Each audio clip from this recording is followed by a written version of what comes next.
Welcome to the City of Gary Plan Commission meeting scheduled for December 19th, 2024. I'd like to call the meeting to order. And if we could get council to provide the roll call.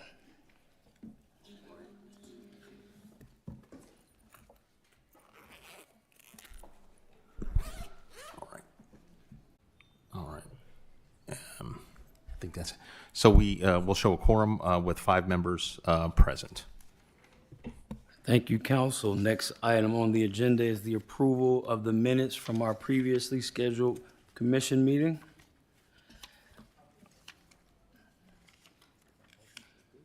Are they in here? Yeah. I'll entertain the commission's pleasure.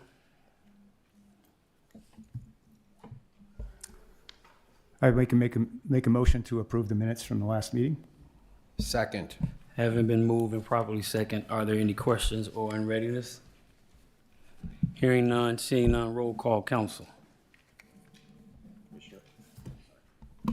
Commissioner Harrell, Yes. Commissioner Bonds, Yes. Commissioner Sarah, Yes. Commissioner Fisher, and Commissioner Miller. So we'll show a passed 5-0. Thank you. Next item on the agenda is the approval of the 2025 calendar schedule for the Plan Commission meetings. What is the commission's pleasure?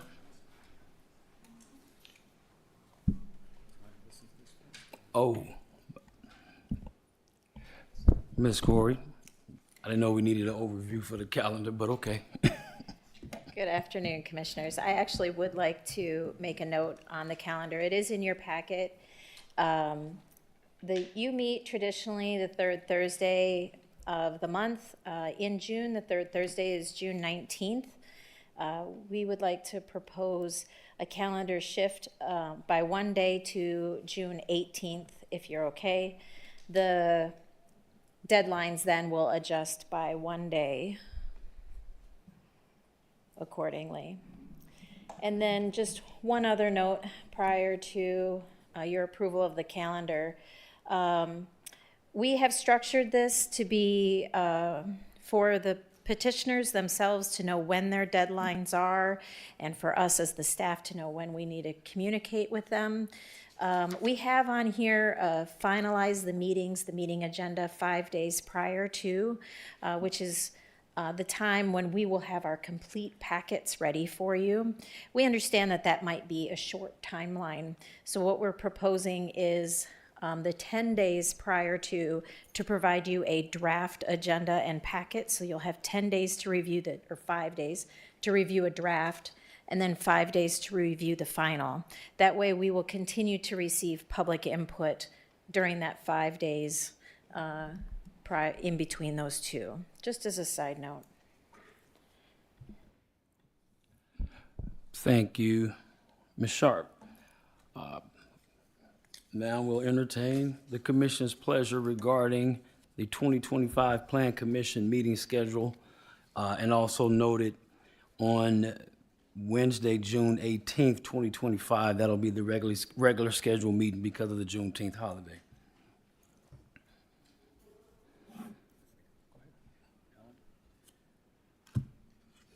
Mr. President, I will make a motion to approve the schedule as described by staff.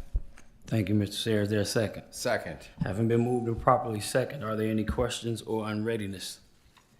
Hearing none, seeing none, roll call, council. Commissioner Harrell, Yes. Commissioner Bonds, Yes. Commissioner Sarah, Yes. Commissioner Fisher, Commissioner Miller. We'll show passed by 5-0. We approve the calendar as submitted. Thank you, council. Next item on the agenda are the public hearing items. First item is PC 2024-05A, 1717 through 31 East 49th Avenue, petition to rezone. I'm assuming you're the petitioner. Okay, well, just a moment. Will staff like to provide an overview of the item?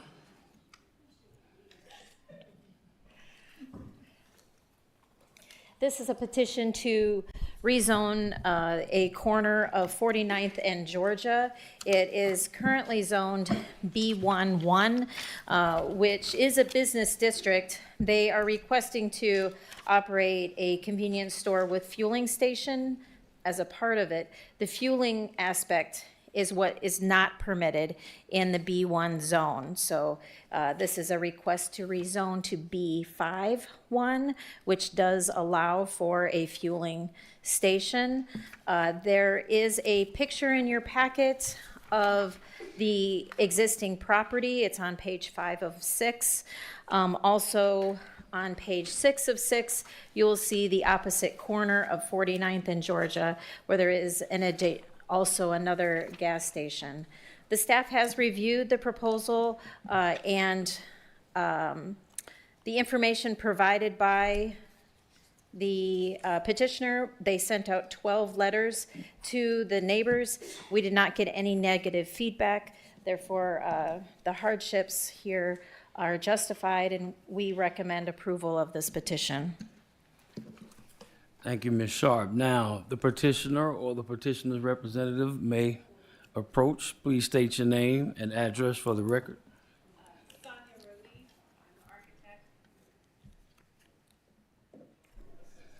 Sonia Rohde, I'm the architect representing the owner. My address is P.O. Box 165, St. John, Indiana. Thank you, ma'am. Would you like to provide us with any narrative regarding the project? Well, as she said, the owner is wanting to open up a new C-store and a fueling station at this location. The building is in fairly good shape, so they're wanting to basically keep the building that's sitting there, kind of cleaning it up, freshening it up for the new C-store. And then the plan is to put 3 pumps out in the front towards 49th Street. And the tanks to the west side there along the alley. That would allow for fuel trucks to come in on the west side there using the existing curb cuts and pull between the building and the pumps and exit out onto Georgia and back around. We meet the setbacks and the requirements for the fueling stations within the zoning. And the parking, we are, as you can see on the plan, we're showing 6 spaces that we can provide for parking, as well as the 6 spots that would be with the fueling station. Okay, thank you. Are there, I will open up public portion to any members in the public who wish to speak in regards to PC 2024-05A. Are there any members of the public who wish to speak in regards to PC 2024-25A? Yes. Hello, please state your name and address for the record. My name is Sandra Wilson. I stay at 4926 Georgia Street, directly behind where they want to do this. I never did this before, so I kind of wrote me some notes to help me out. Again, my name is Sandra Wilson. I reside at 4926 Georgia. Been there for 36 years. I am located, my husband and I, directly behind the convenience store where they want to put this gas station, and I forbid it. In these 36 years that I have been there, as it has been told to you, the gas station that is across the street, I've seen so many young people be killed. Liquor store across the street, young people being killed, carjacked, all of this. And where they want to put this, it is severe confined space. The lady, however, she just said they would do all of this. I don't know if there's a daycare right there. I'm thinking about the children. Because of the company these gas stations bring, the negative vibe of their service of 24 hours is not for the community. There are 6 gas stations up Broadway, from 30th and Broadway all the way to 53rd. This gas station is not needed in the midst of our community that will bring trouble, chaos, and fear. I don't want to have to begin to jump down on a floor because of gunshots and all this other stuff that go since that gas station has been closed, that liquor store has been closed. There has been no problems in the community, quiet, and I am grateful to God for it. With the convenience store, I've worked there when it was a convenience store, when I was younger. I have no problem with that, but a gas station, absolutely not. I believe that would bring more unwanted, necessary company in the community to us and by us. I think it is not profitable to us as a community. My thing is, you say, make Gary greater. We're not making Gary greater by continuing to bring gas stations in the midst of our communities because it makes it unsafe. It's not given to those that, live there. Like I said, I've been there 36 years. I can give you a whole list of things that have happened where my house has been involved because I have cameras on my house to say, hey, did you see this? Did you see that? And I don't want really be involved, but I do make it known just to help to keep that peace where we are. Even the people here, my husband has kept the grass and things cut that our home is not looking shambled because of them not upkeeping. So they had this property for a while, but they don't keep up on it, So we try to help that we're not blindsided because we're right there with them. But again, I forbid for this to be. I pray you all listen, take heed for the community. Let's not just do it for a shake hand of $1, because I don't care about the dollar, I care about the neighborhood. But I did tell my husband, if you all approve this, I've been there 36 years, you only giving me the ticket that God already made a way for me to get up out of there. I will be leaving. We are faithful taxpayers. We do it all. We ain't missing out on nothing. Please don't push me out for an ungrateful reason. That's Thank you, all I Ms. got to say. Wilson. Are there any other members of the public who wish to speak in regards to PC 2024-05A? Are there any other members of the public who wish to speak to PC 2024-05A? Hearing none, seeing none, I will declare public portion closed. Does the commission have any questions?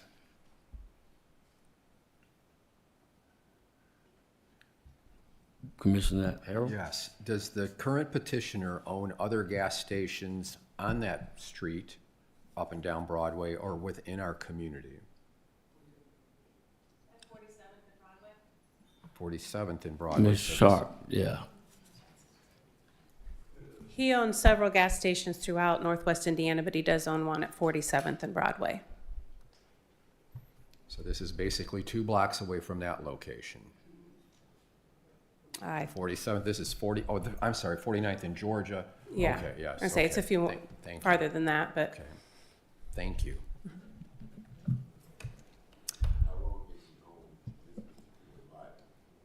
he does not own the lot currently. He's under contract to purchase the lot, but he will only do so based on a favorable response here, because if he can't do the gas station, then it's not worth of cost to purchase the lot. Can you press your mic button, please?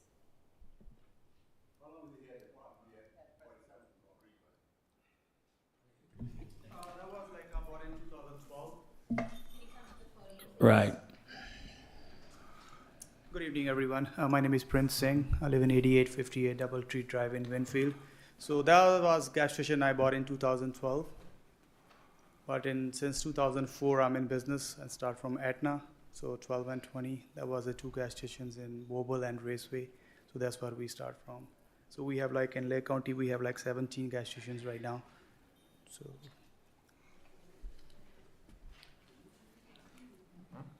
Are there any other questions from the commission? Commissioner Miller? The location of 47th and Broadway, could you tell us about it? what's with that? Could you give us an overview or some type of profile on that actual property? We don't have, since 2012, we're on this, we don't have any problem. So that, like the lady saying, we have a little bit of problems is all over, So I own the gas stations in Crown Point and Hobart and Maryville. So happens sometime all over, so this is a fact, you can't stop that. But round figure, we don't have any problems since 2012 there.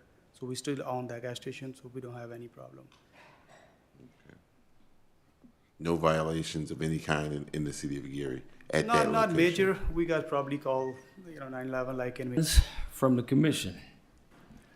If not, I have a few. Ms. Sharp, you indicated that mailings went out, 12. None were returned, or there weren't any negatives returned.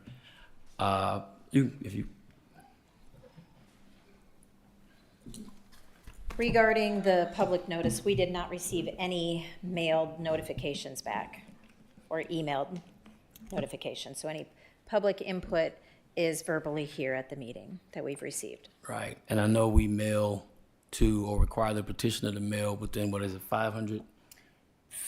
What's the, It is, 300 feet of the location? Which definitely means the community member that came and spoke, that's definitely within that range. Did staff, prior to this public hearing testimony, have any idea of the neighbors' concerns? And this is not only a gas station or attempt at a gas station, but also a convenience store. And I guess there won't be no convenience store without a gas station. Did I understand that correctly? I think that may necessitate a little bit more discussion, but I'm one person and I will entertain the board's commission's pleasure with regard to staff's recommendation. If there aren't any other questions.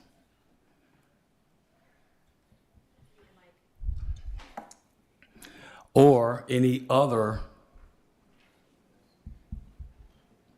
motions that the commission chooses to make. I support your thoughts about the background and the continued, a little bit more information. I concur with you there. Then is that a motion that I'm hearing? I do make a motion that we do a little bit more research to make sure of the background of the petition and the process that we're going through now. So that sounds like a motion to defer or to table? To defer. Is there a second? Second. Having been moved and properly second to defer this item for further discussion and investigation. Are there any questions on readiness? Hearing none, seeing none, roll call council. Commissioner Harrell, Yes. Commissioner Bonds, Yes. Commissioner Sarah, Yes. Commissioner Fisher, Yes. Commissioner Miller. Yes. So we'll show by a vote of 5-0, this matter has been deferred. Action. Thank you. I'm sure staff will have an opportunity between now. Hopefully the holidays won't put too much of a damper on it, but I think we probably need to do a little bit more probing just to make sure we have an informed decision. I do thank the petitioner. I'm sure the department will reach out for any further directions. Next item on the agenda, PC 2024-06, 2227 through 29 Grant Street petition to rezone. I don't know if we should call staff. We kind of had an overview of this already, but responsibility of the staff, but the responsibility of the petitioner. Because of that, we are not able to open up public portion because it has to run its course. And that also being the case, we have been advised by staff and council that it is probably more appropriate to defer this item to the next scheduled meeting, at which point that meeting will have a public hearing period so that the public can speak. So I'm assuming we have a member in the public who is also a council person, but I don't know if it's.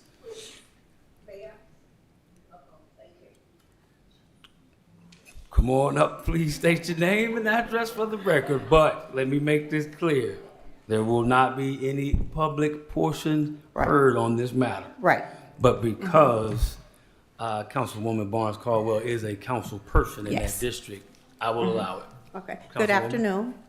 I'm here, Linda Barnes Caldwell. Two issues. The first issue is being the council person of this district. I'm not getting communication.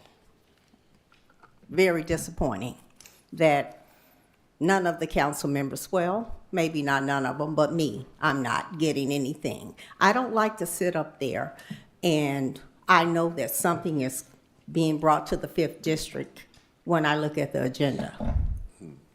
I have an email address. My staff is right in there. I've repeatedly asked, when something is coming to the 5th district, please let me know about it. I like to go out, look around, see what's going on, reach out, talk to people. That's not happening. That door to this office is a revolving door, so everybody keeps coming and going, but I keep please let me know. So I'm here today because one of my colleagues mentioned that this property was on the agenda today. And then, I don't know who dropped the ball, whether it was the staff or the petitioner, that we have all these people here that are here to talk about it, and we can't talk about it. We have to defer the meeting and all the information to the next day. We have to do better. I get tired of citizens calling me, complaining. You know, why? I know it's going to be a fight about this piece of property anyway. So let's do it correct. They're here. There's several of them here today. And that means all of us are going to have to stop what we're doing next month and come back. Thank you. Thank you, Councilwoman. In terms of notification, staff is here, staff is new, so I will take the responsibility for that communication not having taken place. But since we now have more than capable staff here in place, I'm pretty positive they heard it, and they will be sure to inform the appropriate representative for that district. We do apologize. To your other point, it was not the staff that caused this fumble. It was the actual petitioner. To that, I still apologize to the public because you did take time out of your day, and particularly during this holiday time, to come and speak. Unfortunately, from a legal standpoint, we can't do it, and we don't want to break the law. I'm pretty sure you all understand that. We will make sure that they do what they're supposed to do in terms of the process, and I think that's already started. It's been advertised, I do believe. So it's just the countdown clock to the next meeting. There will be a public, open comment for the public. You all will be able to speak regard to this petition. That being the case, I will entertain the commission's pleasure based off of legal counsel's advice regarding this item. I do make the motion that we defer to the next meeting, this particular item. Is there a second? I'll second that. Having been moved and properly second, are there any other questions on readiness? What is the next meeting? Third, January January 16th.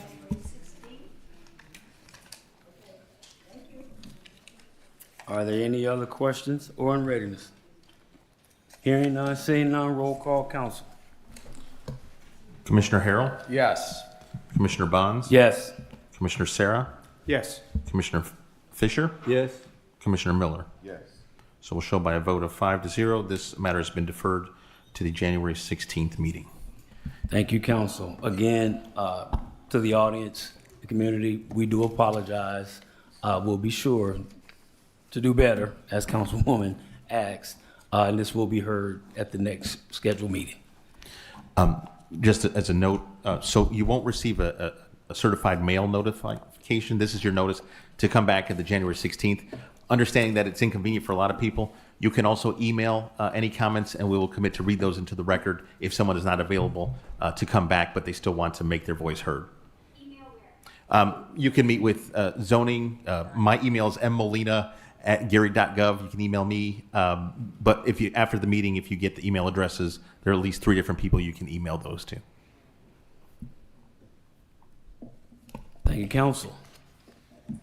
Next item on the agenda, PC 2024-07, City of Gary Zoning Code Text Amendment. Ms. Sharp.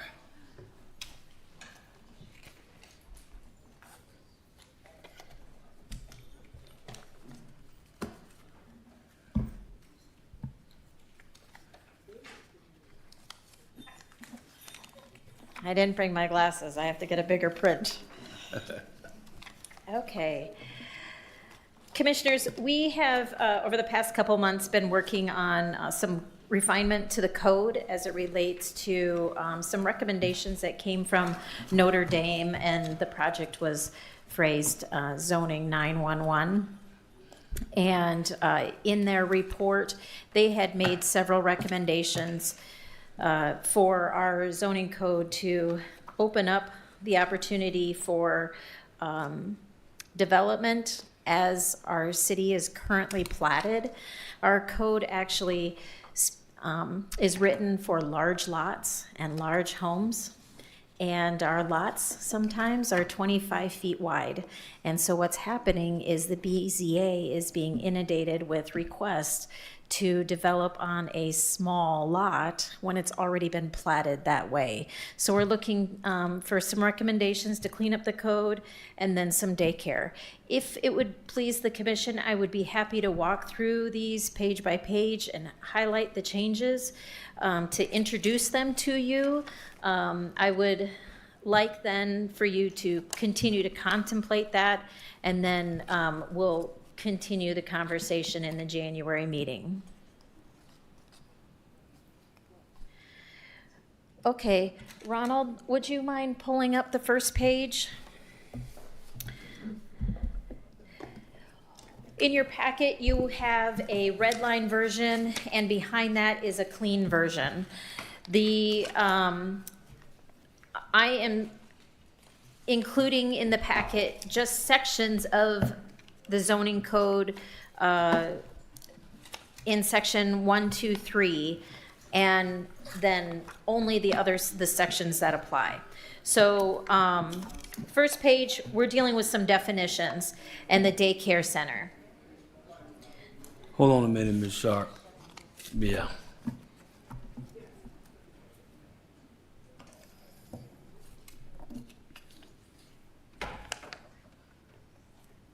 And while we are waiting for the help on the door, I do want to recognize, we do have Councilwoman Lori Lathan here with us. Thank you. And I was going to announce our new councilman, but he stepped out. I just wanted to make sure you distinguished individuals are recognized. Ms. Sharp.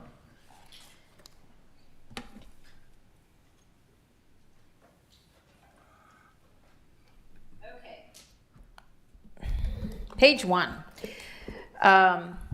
We're dealing with definitions here on page 1. Currently, your daycare center definition is a daycare. It does not distinguish the difference between home daycare or commercial daycare. The red line is an attempt to differentiate the two.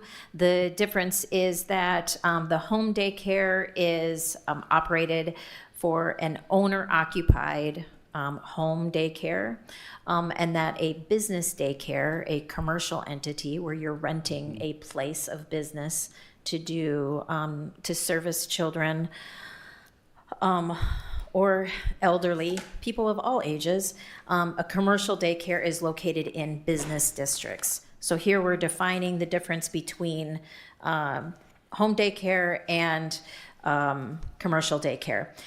Also, in your definitions, the group living structure does not have a status that defines that it is a 24-hour service care provider. And so we're adding that definition. The facility is a 24-hour service provider for children, elderly, or at-risk persons. And the reason why we're doing that, because we don't want to confuse daycare versus group living structure.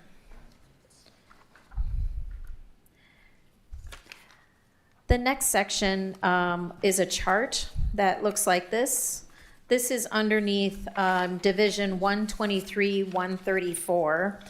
And what we're doing here is helping the zoning department admin staff actually administer the code. Right now, your code is running. So if I were to look at the requirements in R1, it lists a series of setback requirements. And then in R2, it might say, here's additional requirements plus R1. So we're constantly flipping back and forth, and it's very difficult to understand, not only from us and the public, to understand exactly what the regulations are for R1. So we're consolidating this data all in one chart. This is a new chart, and it will replace text later on that I'll show you. So the chart outlines the different residential districts from R1 to R7. And we define the front setback, the side yard combined setback, the rear setback, the gross floor area, the minimum lot, and then the minimum square footage and maximum height structure. We add if an accessory dwelling is permitted into certain districts, and start to include distance between structures, and then whether off-street parking is required. So I want to highlight just a couple data points here that we are actually changing numbers. Otherwise, this is a copy and paste from what is in the document into this chart. Where the numbers are different is in the primary building square footage. Currently, R1 has a minimum square footage of over 1,000 square feet. Some of our residential lots are smaller, and so we're looking for a floor footage that could be smaller, 700 square feet. And then it moves up accordingly, R2, 900, R3, 1,200, and then R4 is where you start your where multifamily is approved. And so those get to be fairly large structures. We then are also changing the minimum lot width, which is just above that, to a minimum lot width for districts R1 through R3 as 30 foot or as it's platted when you approve this document. So if there is a lot that's 25 feet wide, it's platted today, then that would be grandfathered into this. It would not go to the BZA, but this does allow for working with our existing platted fabric. The next page, page 5 of 17, looks at the accessory dwelling permitted. We do not have any language in the code today that speaks to express accessory dwelling units. This is where someone might have an apartment above a garage. We actually are getting a lot of questions around this. And so we're proposing to allow accessory dwelling units in R1, 2, and 3. And then when we move into multifamily, not allowing it in those districts. Then we are also adding a minimum distance between structures after discussing some regulations and preferences from the fire department. Because we do have such small lots, and we have a 5-foot minimum setback on the side, on both sides, so that's 10 foot. So theoretically, if everybody's following the code, it should be 10-foot separations between building structures. But we are also getting requests to build up to 1 foot. BZA just had last month a request for building 2 foot off of the property's setback. But that's because it was an existing structure staying there and they wanted to build on that existing footprint. But we want to make sure that we're keeping a clear, safe zone. So as a baseline, 10 foot is the recommendation. And then whether off-street parking is required for this. That means if they have to provide 1 parking space for their property on their site. So there would be a parking pad of some sort. In R1, we're saying, yes, you need to provide at least 1 parking spot on site. I'll pause there. Any questions so far? This is the beginning. You'll have lots of time to soak this in. So As we read through, you being the professional that's giving us the analysis, quick pros, cons. These recommendations are a combination of what Notre Dame has suggested for our code to bring our code up to date. And I'm an American certified planner and worked in a lot of different communities across the state, and they're consistent with what other communities are allowing in today's code. So I don't know that there's any quid pro quos, just. Pros of Oh. this process and cons. The pro, I'm agreeing with you. So, Yeah, the pros are that we're updating this and making it easier to understand for our public, and obviously the con is change, I suppose. Some people don't like change, but I think over the next year you'll see me coming to you more and more with code changes, so that we can update the code and really have it be the best practice for Gary, because right now the code was last updated in 2009. A lot of things have changed since then. Yeah. So one of the things that, again, we're just trying to, the Plan Commission is the entity that establishes the code, is the big picture. The BZA is the organization. When someone wants to quote unquote break the rules, they're coming to the BZA, really providing them a footprint on how they can make decisions. And one of those things on page 5 of 17 is owner occupations, home occupations. A home occupation is for an owner-occupied unit. It is not an occupation that is in a home operated by a renter. It is an owner-occupied facility. Pages, the next several pages, you'll see a lot of red lines. This is the deletion of a lot of words that are put simply in the matrix that we just reviewed. The bottom of page 7 of 17, you'll see where there is language there that we start to look at the one-story dwelling. And if that's a duplication in the matrix, I'll make sure that that's corrected prior to the next meeting. The next several pages, you'll see that a lot of deletions. This is words that are replaced in the matrix.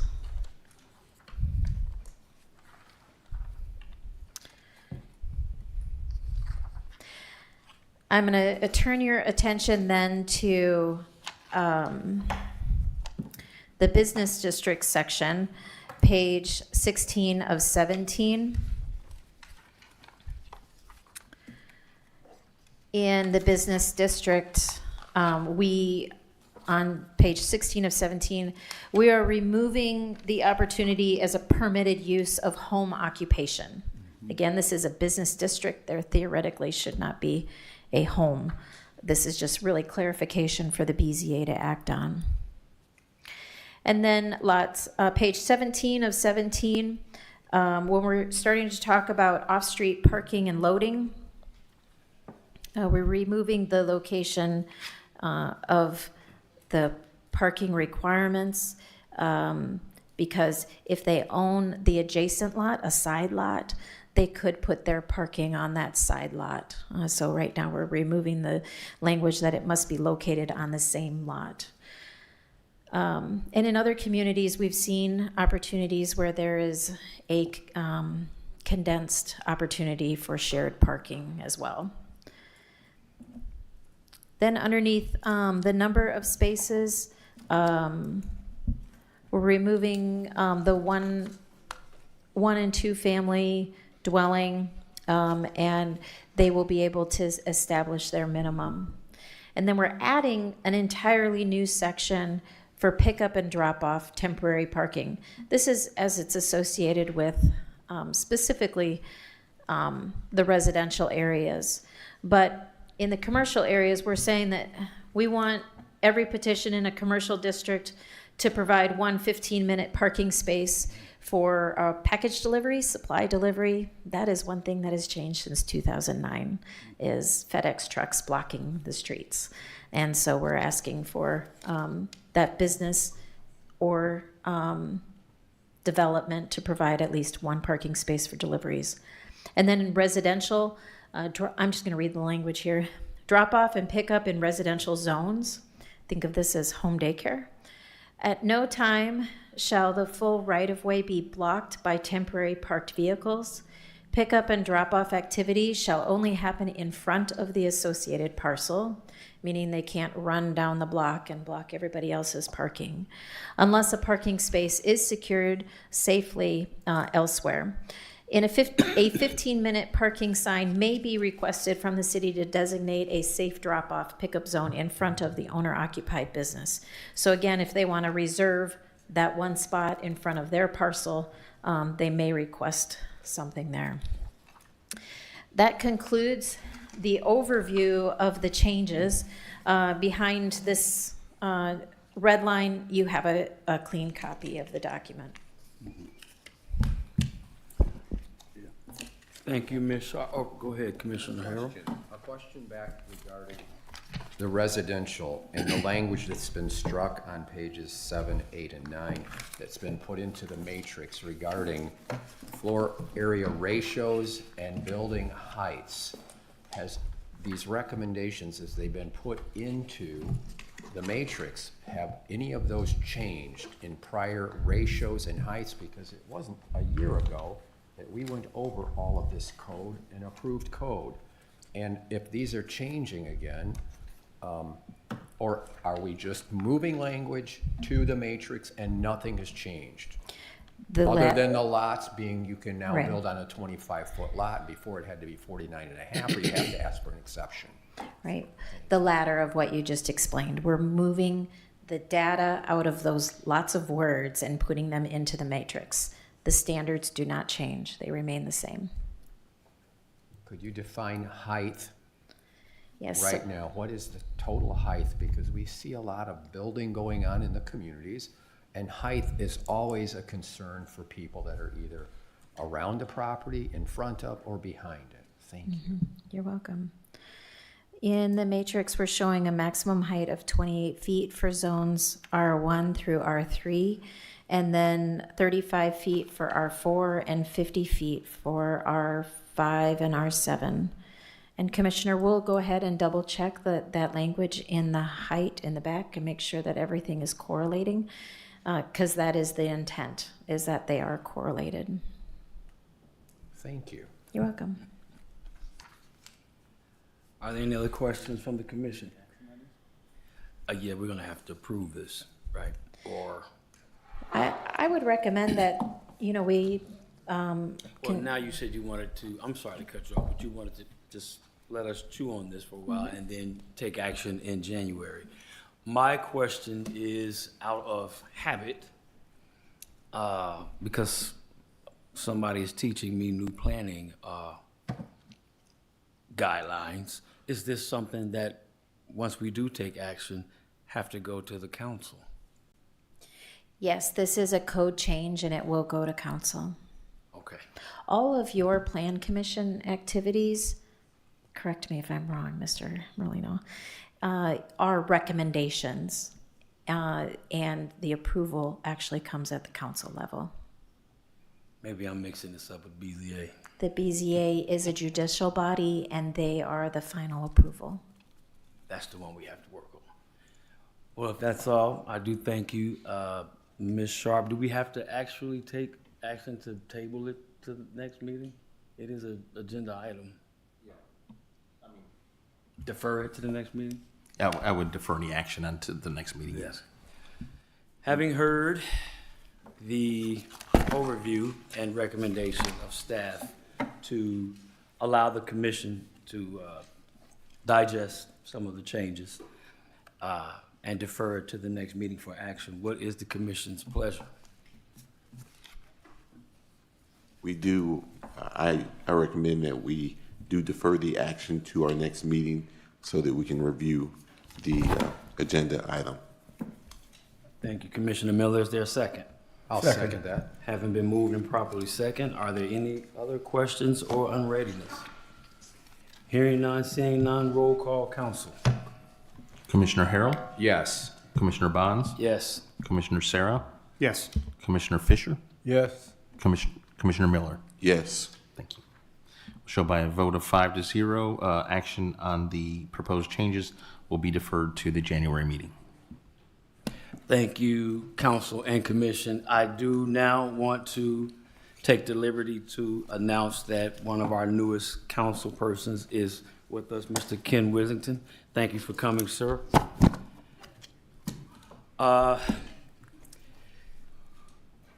Finally made it almost through 2024. So I want to wish everyone, were you trying to say something?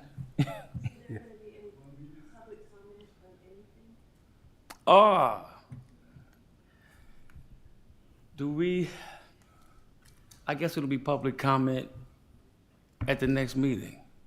None at this meeting on this particular, on PC, the last one we just did?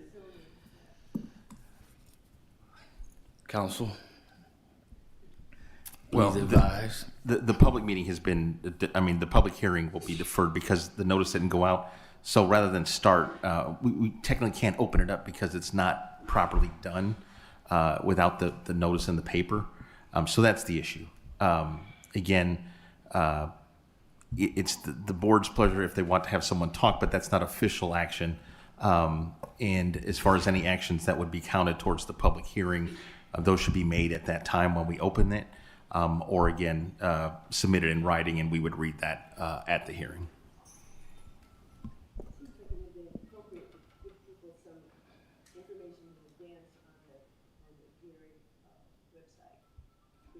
It is on the website. Oh, you mean for the previous agenda item? For anything that occurred on the agenda today that was not going to be a public hearing or an opportunity for the public to speak. Perhaps we'll take that under advisement. I will say this. The zoning and planning department has undergone an unnecessary amount of change. In this administration, in the previous administration, it's just been a revolving. It's a skill set that it's not just hanging on trees, and that's why I'm grateful that Ms. Sharp comes to us with this specified skill set. That being the case, what I would ask is a little bit more patience. I understand your point. It is well taken. And I do believe Ms. Sharp will take some of those things into consideration to ensure that this administration and the planning and zoning department operate a lot more efficiently. I know that's something that the administration themselves are concerned with. So let us have the rest of 2024. Just give us a nice little pop on the hand. We'll be better next year. That being the case, I do want to wish everyone happy and safe holidays. I hope you and your family enjoy this time frame. I do think we are at the adjournment portion of the agenda, and will entertain the board's pleasure. I'll make a motion that we adjourn our meeting at this time. And I second. All those in favor say aye. Aye. Those opposed hold the same right. We are adjourned.